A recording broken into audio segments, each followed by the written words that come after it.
Assalamualaikum warahmatullahi wabarakatuh. Salam sejahtera untuk kita semua.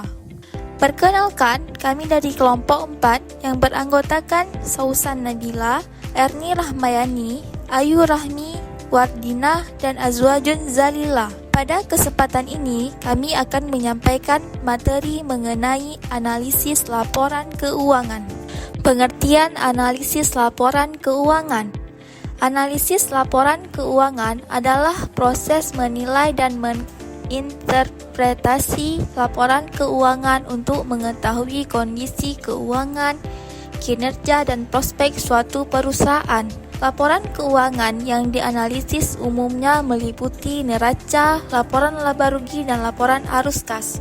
Tujuan dan manfaat analisis laporan keuangan. Tujuan: menilai kinerja keuangan perusahaan, mengidentifikasi kekuatan dan kelemahan finansial, membantu dalam perencanaan dan pengendalian keuangan, menentukan kemampuan perusahaan dalam memenuhi kewajiban. Manfaat: membantu investor dalam mengambil keputusan investasi, menjadi dasar pertimbangan pemberian kredit bagi lembaga keuangan, menjadi alat evaluasi manajemen internal perusahaan. Selanjutnya ada komponen utama laporan keuangan. Yang pertama ada neraca, menunjukkan posisi keuangan perusahaan seperti aset, kewajiban, dan ekuitas pada suatu tanggal tertentu. Yang kedua ada laporan laba rugi, income statement, menyajikan pendapatan, beban, dan laba rugi selama periode tertentu. Yang ketiga ada laporan arus kas, cash flow statement, menggambarkan aliran kas masuk dan keluar dari aktivitas operasi, investasi, dan pendanaan. Yang keempat ada laporan perubahan ekuitas, menjelaskan perubahan modal pemilik dalam suatu periode. Selanjutnya ada metode analisis. Yang pertama ada analisis horizontal, membandingkan data keuangan dari 2 atau lebih periode. Contohnya, penjualan 2023 mendapatkan keuntungan sebesar 100 juta rupiah. Penjualan 2024 mendapatkan keuntungan sebesar 120 juta. Penjualan dari 2023 ke 2024 naik sebesar 20%. Yang kedua ada analisis vertikal, menyatakan item dalam laporan sebagai persentase dari total. Misalnya aset total atau penjualan. Contohnya, beban operasional adalah 30% dari total penjualan. Yang ketiga ada analisis rasio, menggunakan rasio keuangan untuk menilai likuiditas, profitabilitas, dan solvabilitas. Yang keenam ada rasio likuiditas, mengukur kemampuan perusahaan dan membayar utang jangka pendek. 1. Current ratio, sama dengan aset lancar atau utang lancar. Yang kedua ada quick ratio, aset lancar kurang persediaan atau utang lancar. Yang ketujuh ada rasio profitabilitas, mengukur efisiensi dan kemampuan perusahaan untuk menghasilkan laba.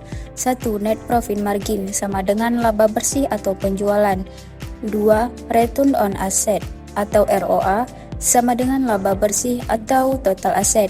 3. Return on equity atau ROE, sama dengan laba bersih atau ekuitas. Selanjutnya, rasio solvabilitas, menilai kemampuan perusahaan memenuhi kewajiban jangka panjang.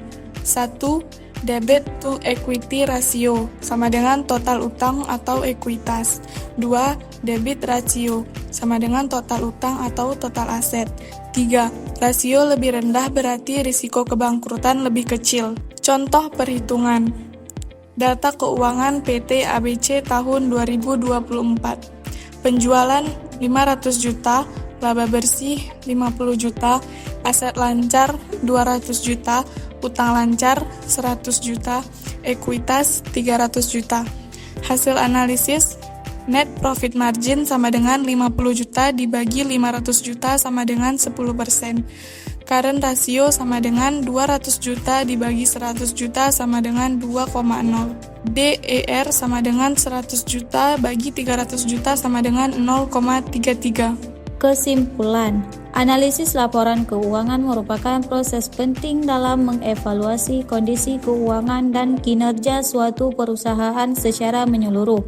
dengan menggunakan berbagai teknik seperti analisis rasio, analisis tren, dan analisis perbandingan. Kita dapat memperoleh pemahaman yang lebih mendalam mengenai profitabilitas, likuiditas, solvabilitas, dan efisiensi operasional perusahaan. Hasil analisis ini tidak hanya bermanfaat bagi manajemen internal untuk pengambilan keputusan strategis, tetapi juga bagi investor, kreditor, dan pihak eksternal lainnya sebagai dasar dalam menilai kelayakan dan prospek usaha.